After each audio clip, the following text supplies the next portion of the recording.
Boruto episodes 113 and 114, The Qualities of a Captain and X-Card Proxy War. So, of course, as usual, I think it's just been kind of recently. I think I did this the same with the last two episodes, like the Steam Chronicles or whatever. The show has just been kind of boring. So, admittedly, I watch an episode and I'm just like, nothing about this makes me care that much to really do my reviews. And plus, it just hit during, like 4th of July week. So the last episode was like, once I didn't end up getting it by like Wednesday, I was like, holiday stuff. And ultimately, I ended up having to deal with mold in my apartment, which is super fun. So that was a huge reason why I didn't even end up watching the most recent episode until today, finally. So that was actually a really big part of why the reviews are like this late. But also the episode is just like, meh. The Qualities of a Captain episode, I'll go in order for both episodes. I think ultimately I probably like that one more. I definitely like that one more. I was kind of falling asleep with the Proxy Wars card episode. I'm a bit tired, so that is definitely why, but it's also just a boring episode. If I'm not, even if I'm like super sleepy, if something's sweet, you don't fall asleep on it. Like if it's entertaining you, you're not going to pass out. And that didn't happen. I wasn't as tired with the Qualities of a Captain episode, but also that in general I felt was a more entertaining episode. It actually had action to it. It had like slight stakes. Anything with the main characters is kind of like stakes more than anything else. But it was like, all right, oh cool.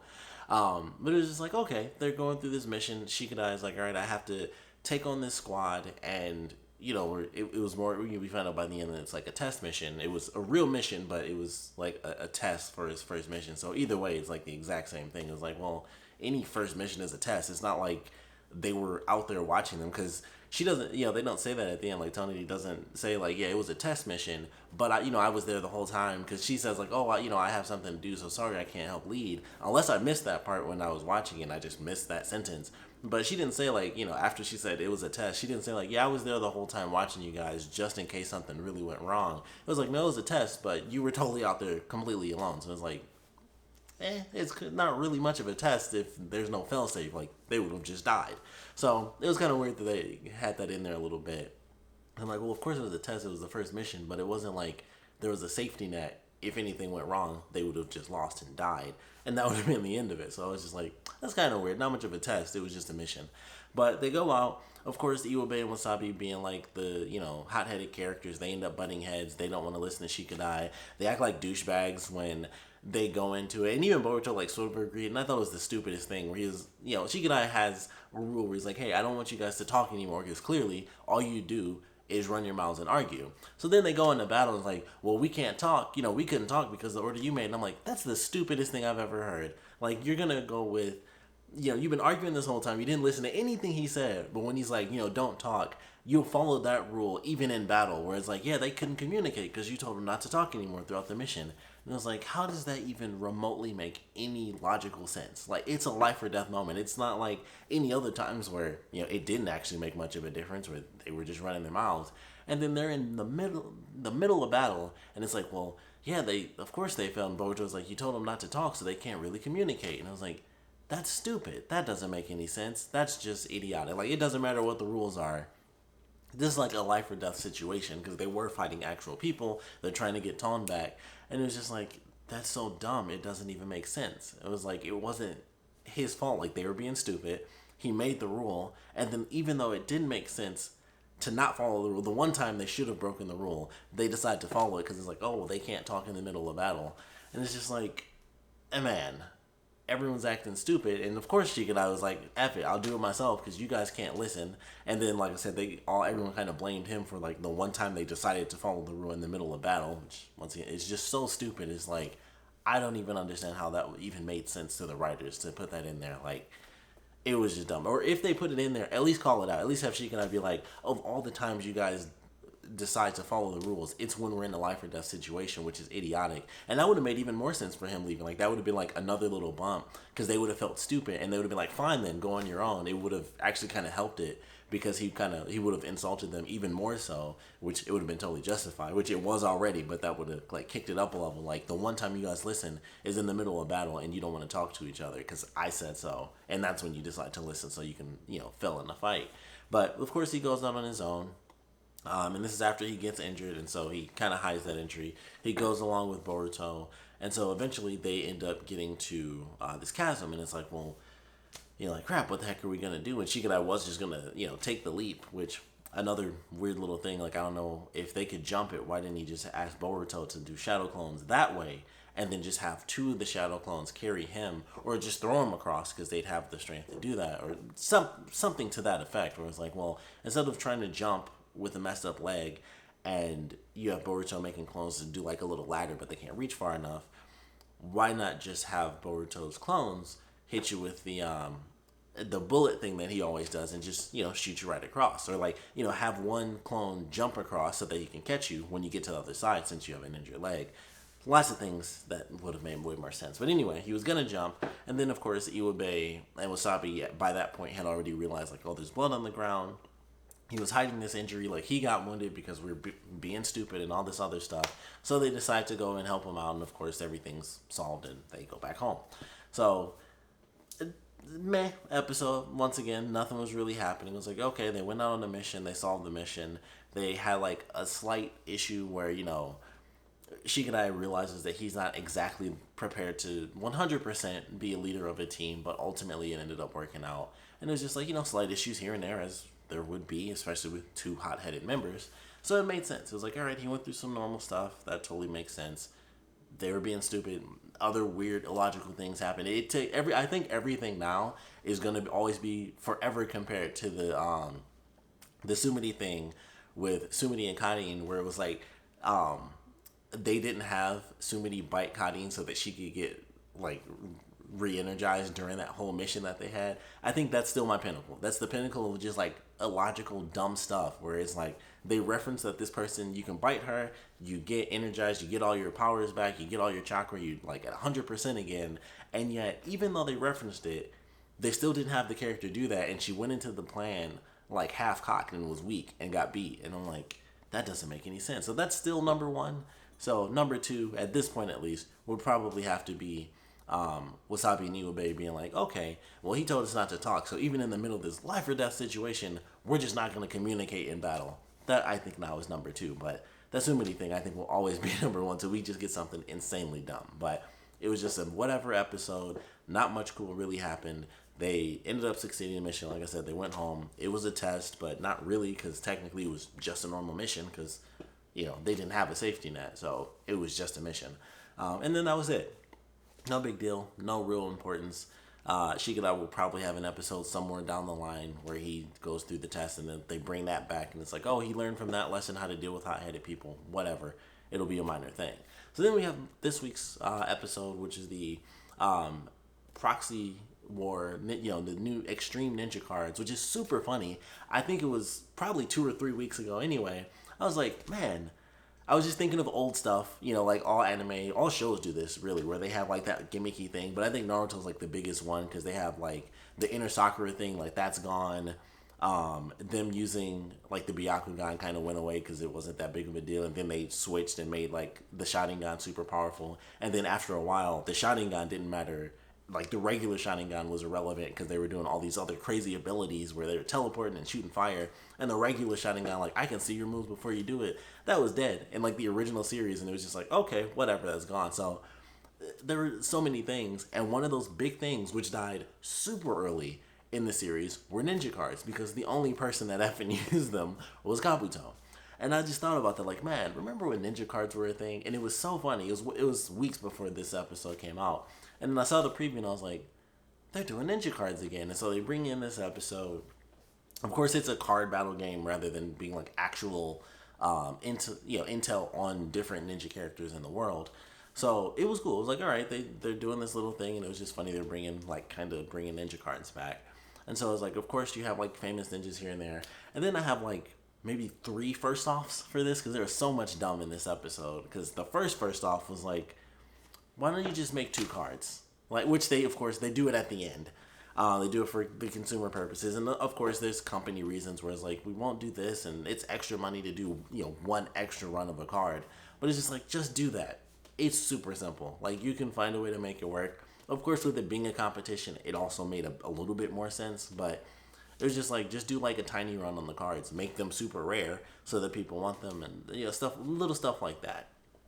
But instead, they go through this battle. where it's like, oh, Shino's not in there.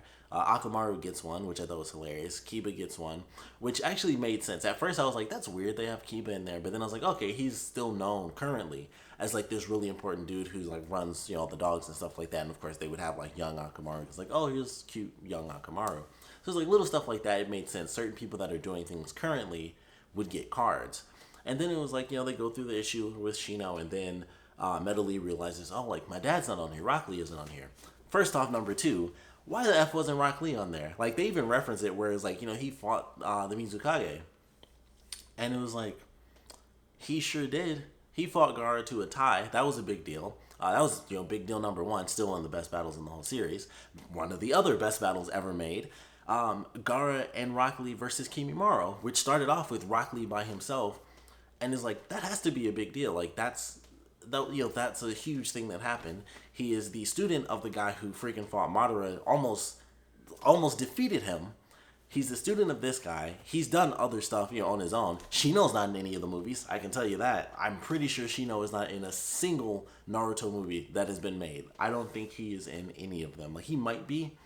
But it's hard to say. He wasn't there during the rescue arc. They were just like, whatever with him. He wasn't there during that.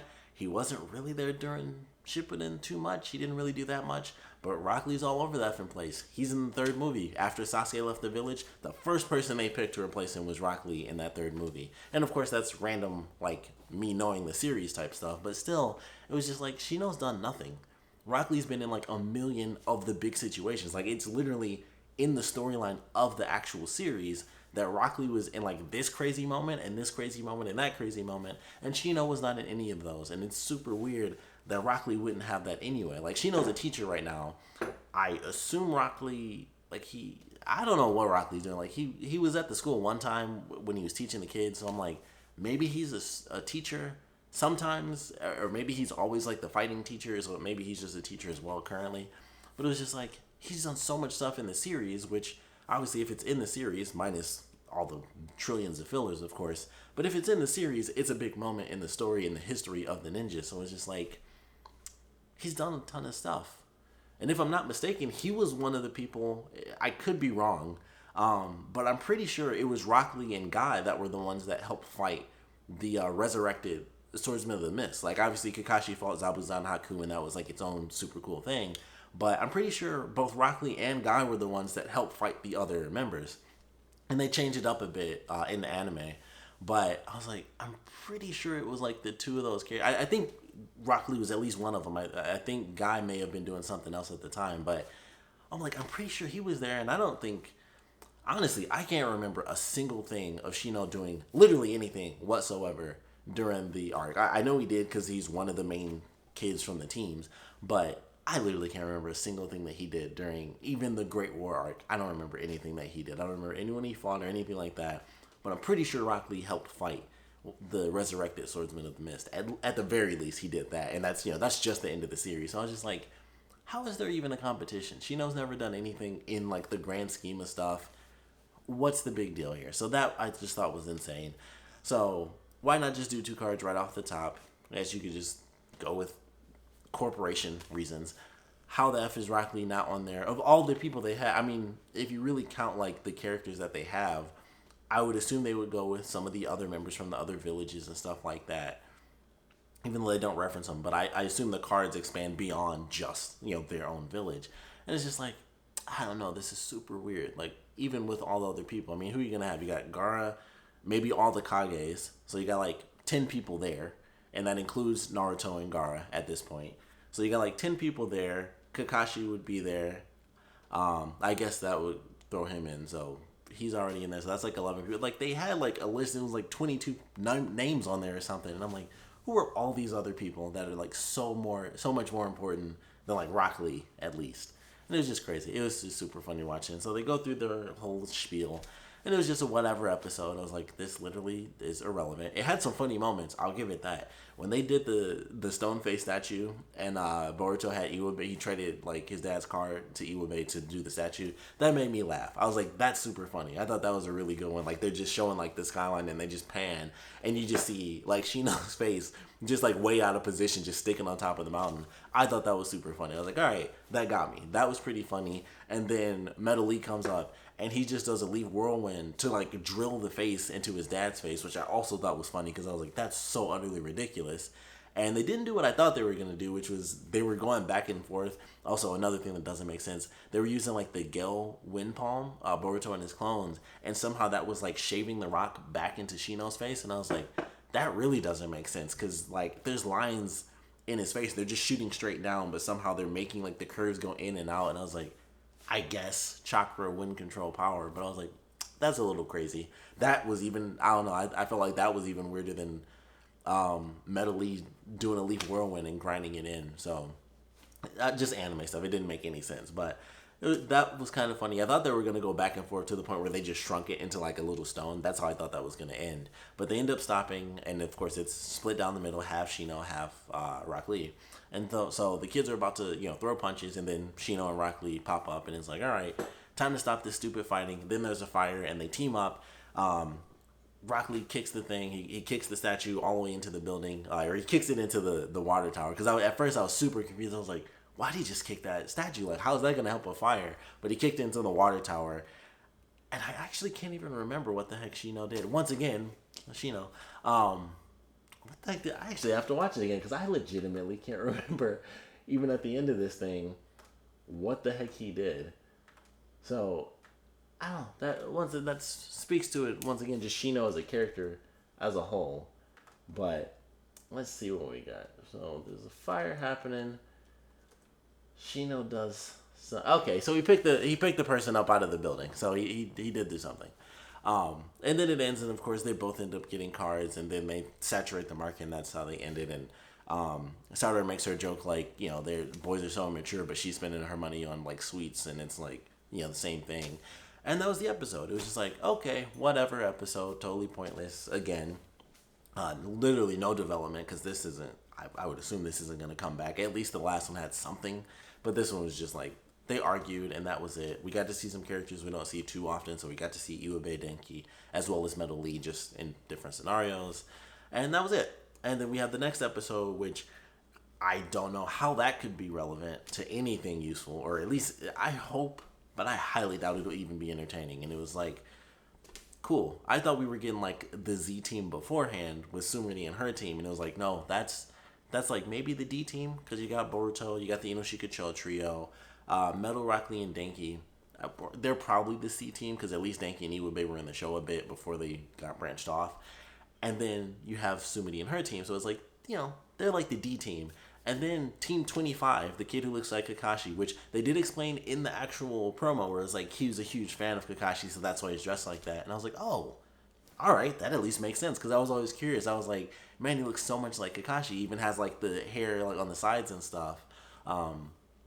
So it was just always kind of funny, and it was like, oh, it actually makes sense. Like he's literally copying Kakashi. So I thought that was at least cool because I was like, I thought it was just a random thing. They were just like, let's just throw a character in that does the face mask deal like Kakashi does, and it was like, no, like he actually likes him, so he's mimicking him. And I was like, oh, a real world reason for that.